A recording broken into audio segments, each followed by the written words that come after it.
Veramente era persa nella vita, io avevo finito la laurea e non sapeva, ma ora ho visto il lavoro che fanno qui con gli immigranti, con tutto quello e ho visto che veramente mi piace il diritto dell'immigrazione. Clara Garcia Franco è una ragazza spagnola di 24 anni, è alta, timida, ha lunghi capelli castani e il suo è uno dei primi Erasmus post laurea che Taranto abbia ospitato. Non è stato semplice, è arrivata 4 mesi fa nel freddo mese di febbraio e fredda è stata l'accoglienza della città, o quasi. Ad accogliere di buon grado la ragazza sono state l'avvocata Alessandra Tursi e la collaboratrice Simona Granio. Sono state loro le uniche ad accettare la domanda del tirocinio post laurea. Tursi all'inizio era titubante, poi racconta di aver pensato alla sua esperienza di tirocinio all'estero e così è iniziata l'avventura. Il primo mese c'è stato un po' difficile perché, come diceva Alessandra, non conosceva nessuno e stare qui da sola è difficile anche perché l'italiano non è la mia lingua e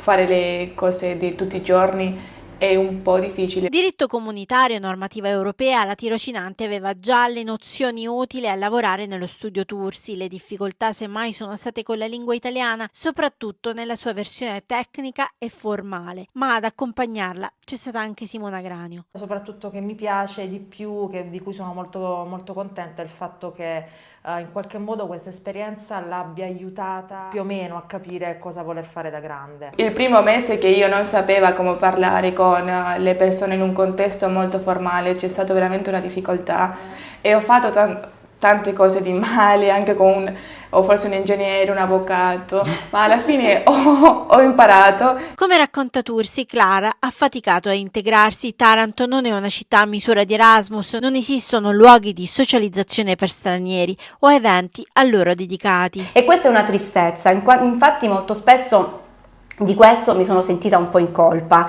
nell'aver accettato la sua candidatura, perché purtroppo Clara ha vissuto anche la solitudine di una città che non è pronta ad ospitare un ragazzo straniero che viene qui in Italia da solo, o meglio, viene qui al sud da solo. La scelta su Taranto è caduta dopo il primo Erasmus universitario, un'esperienza formativa che Clara ha vissuto a Bari, tanto da cercare un tirocinio in Puglia. In questi mesi ha lavorato a tanti casi, ma la storia che le resterà nel cuore è quella di un indiano che è riuscito a ricongiungersi con sua mamma. E questo è stato bello anche per me perché io ho potuto fare quello anche per ricongiungere lui, la sua famiglia, in questo caso e la sua madre. Il suo tirocinio ormai è finito, Clara ha preparato le valigie per tornare in Spagna, ma con una nuova consapevolezza, e non è l'unica. Il mio desiderio, quello che tra qualche anno Taranto possa essere pronta ad ospitare ragazzi che vengono, professionisti, non mi sento neanche di dire ragazzi, professionisti che arrivano nella nostra città per imparare.